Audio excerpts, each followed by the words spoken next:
sometimes within a friendship or someone, you can see that perhaps something is going on in their lives. You can't quite pinpoint it, but things are not right.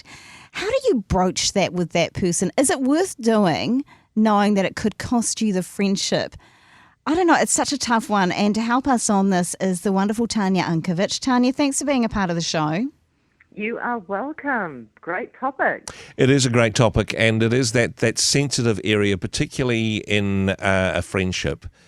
Because they're your friend, you care and you want to help them, but there's also, where is that line which says, actually, this isn't my business? And staying on the right side of friendship and intervening because we care. It's tricky to get that balance.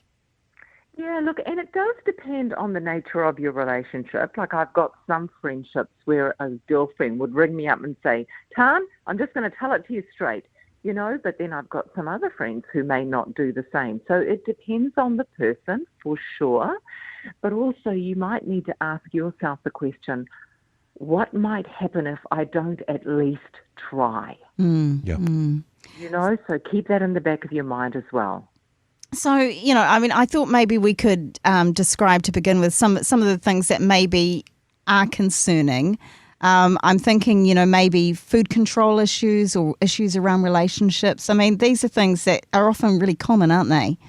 Very common, very, very common. There are addiction problems, food problems, people who you can see that a relationship isn't healthy, but no one's saying anything. However, you can see that one party is slowly shriveling away and dying inside on some level. So those are just some examples. Some problems you can't tell that that's going on for people, especially for some addictions like gambling and things like that. You don't you can't pick that up. But most certainly with alcohol, that is one that you can pick up. But then again, when someone is in a really bad place, they're also masterful at hiding it. This is the tricky thing, because even if you do confront them and say, hey, I'm a bit worried about you, is everything all right? Chances are they're going to say, no, I'm fine.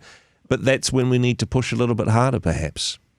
Look, it is because, and it's how you push. It's going, well, look, the reason I'm asking is because this is what I'm noticing and I'm feeling concerned for you.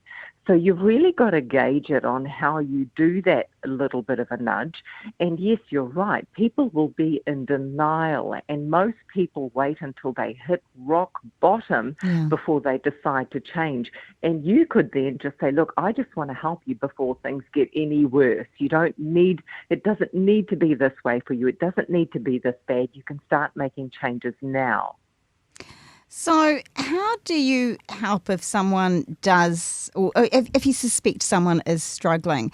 Is it as simple as saying, hey, I've noticed, you've lost a lot of weight, or, you seem to be talking about food a lot, or I'm just going with that one, or you seem to be exercising and not spending time with your kids.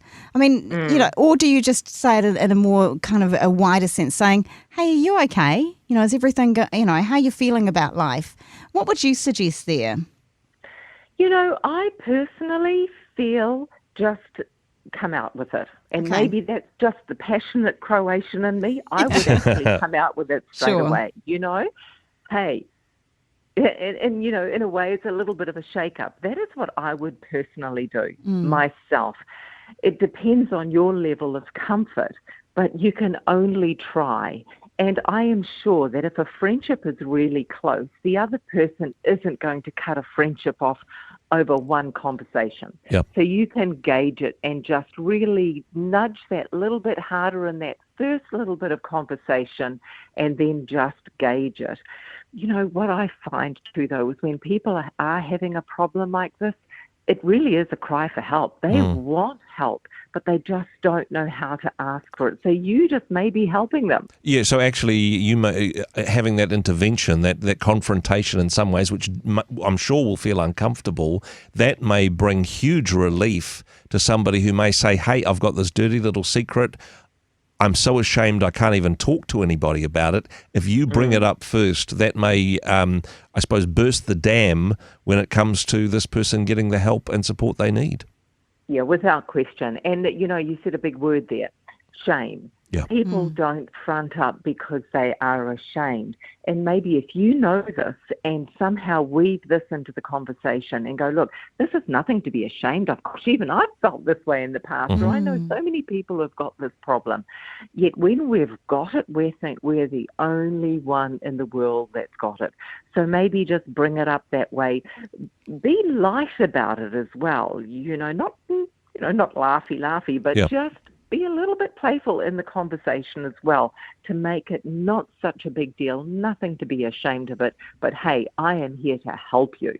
I think that's really important to let people know that, hey, look, this is common. We may even have our own stories that we can share, maybe not for ourselves, but maybe family members or something like that we can go to. But I'm wondering, is it sometimes where we go, well, aren't other people talking to them about it, like their husband or wife, or, maybe we should just leave it to the really close family members. We're a friend, but actually maybe it's their job, not ours. What would you say to that? Look, some people are more receptive when it's not a direct family member. They may open up to you more than a husband or a wife because, this just feels, I'm too ashamed of it, So I say just, look, do it. Okay. Truthfully, I would personally just start the conversation, be as open as you can, and just gauge it as you go, knowing that you're doing an act of service and an act of love. And 9 times out of 10, someone is desperate to be heard and to get this off their chest. And especially for areas which are perhaps obsessive or addictive, for all of us, if we find ourselves in that space, it often does need the intervention of somebody else. It often does need an external perspective to show us a different way of being or a different way of responding to our triggers. We need somebody to come alongside and point out what may be obvious to everyone else. Yeah, because that is, that's like someone putting their arm around you and going, hey, it's okay, don't worry, there is another way.